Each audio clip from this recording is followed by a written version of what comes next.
Hello बच्चों, कैसे हो? Hope everybody is doing fine. Now in today's lecture मैंने आज क्या कवर किया? What I have covered in today's lecture, मैंने शेयर बेस्ड पेमेंट में परफॉर्मेंस कंडीशन कवर की है। और ये जो परफॉर्मेंस कंडीशन है ना, ये मार्केट रिलेटेड भी हो सकती है, दैट इज एक्सटर्नल कंडीशन, और ये नॉन मार्केट रिलेटेड भी हो सकती है, इंटरनल परफॉर्मेंस कंडीशन।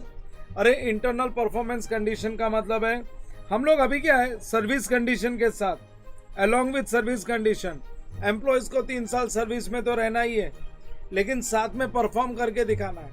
मैं एक्सटर्नल से अगर बात करूं, external market related external performance की बात करूं, तो यहाँ पे आ जाएगा market price target. Market price target हम लोग हमारे एम्प्लॉयज़ को बोलेंगे, अगर अपने कंपनी के शेयर का प्राइस 80 रुपीज़ टच कर गया तो मैं तुमको शेयर्स दे दूंगा, I will give you shares, मैं तुमको शेयर्स दे दूंगा फ्री ऑफ कॉस्ट। सो ये तो हो गया मार्केट प्राइस, ये एक्सटर्नल है। लेकिन इंटरनल की बात करूं तो मैं मेरे एम्प्लॉयज़ को टारगेट दूंगा, मेरे को 3 साल सर्विस में रहने से तुमको नहीं मिलेगा ऑप्शंस। तुम 3 साल सर्विस में रहोगे उससे नहीं मिलेगा, मेरे को सेल्स 500 करोड़ टच करके दे दो, या नेट प्रॉफिट मेरे को 5 करोड़ रुपया बना के दे दो, या फिर मेरा कॉस्ट कंट्रोल करके दिखा दो, मेरा अर्निंग्स पर शेयर एक पर्टिकुलर लेवल पे अचीव करा दो। अगर ये साथ में परफॉर्म करते हो तो तुमको मैं ऑप्शंस दूंगा। मतलब अब सिर्फ कंपनी में रहने से काम नहीं चलेगा, 3 साल रहोगे उससे मैं तुमको शेयर्स नहीं दूंगा, तुमको साथ में परफॉर्म करना पड़ेगा। अगर परफॉर्म करोगे तो मिलेगा, नहीं परफॉर्म करोगे तो नहीं मिलेगा। सो मैं क्या करूंगा ना, हर साल अकाउंटिंग करूंगा। अगर मैंने 3 साल का टारगेट दिया, पहले साल में बोला नेट प्रॉफिट, और मैं कभी कभी तो ऐसा भी टारगेट दूंगा नेट प्रॉफिट फर्स्ट ईयर के एंड में।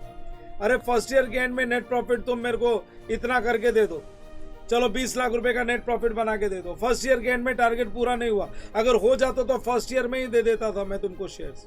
फर्स्ट ईयर के एंड में अगर टारगेट पूरा नहीं हुआ तो मैं बोलूंगा चलो सेकेंड ईयर के एंड में मैं तुमको शेयर्स दे दूंगा। I will give options at the end of second year, मैं सेकेंड ईयर के एंड में तुमको शेयर्स दूंगा, लेकिन अब टारगेट होगा 30 लाख रुपए।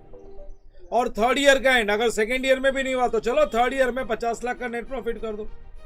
अगर थर्ड ईयर में भी नहीं कर सके तो फिर ऑप्शन कैंसिल, तो फिर रिवर्स हो जाएगा। पहले साल में एंट्री पास की employees benefit expense to share based payment reserve, second year PNL to employees benefit expense, second year में भी दोनों entry, employees benefit to share based payment reserve, PNL to employees benefit expense. Third year में भी यही entry, और share based reserve में जो amount आ गया, शेयर बेस्ड पेमेंट रिजर्व में जो अमाउंट क्रेडिट हो गया, अगर शेयर्स दिया तो बोलूंगा share based payment reserves account to equity share capital to securities premium, और अगर टारगेट पूरा नहीं हुआ तो टू पीएनएल। सर कैलकुलेशन कैसे करेंगे? उसके लिए तो प्रॉब्लम्स देखने पड़ेंगे, कैलकुलेशन के लिए प्रॉब्लम्स देखने पड़ेंगे। मैंने खाली तुमको यह बता दिया है कि अब अगर परफॉर्म करोगे तो मिलेगा, तो तुमको शेयर्स मिलेगा, अगर नहीं परफॉर्म करोगे तो नहीं मिलेगा। अरे अच्छा परफॉर्म करोगे तो हमारे पास से शेयर्स ले जाओ, अच्छा परफॉर्म नहीं करोगे तो शेयर्स मिलेगा नहीं, बात खत्म उधर ही।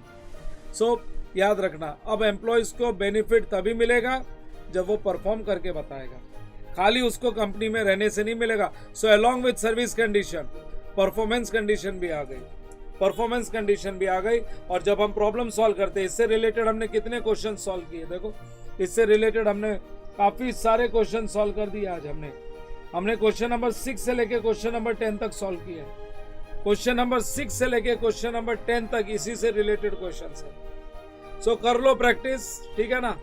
और जितना करवाए उतना अगर प्रॉपरली तुम प्रैक्टिस कर लेते हो ना, मैं बता देता हूँ तुमको ये टॉपिक आ जाएगा। साथ साथ में करते चलो, साथ साथ में प्रैक्टिस करते चलो that's it. I end my summary lecture here.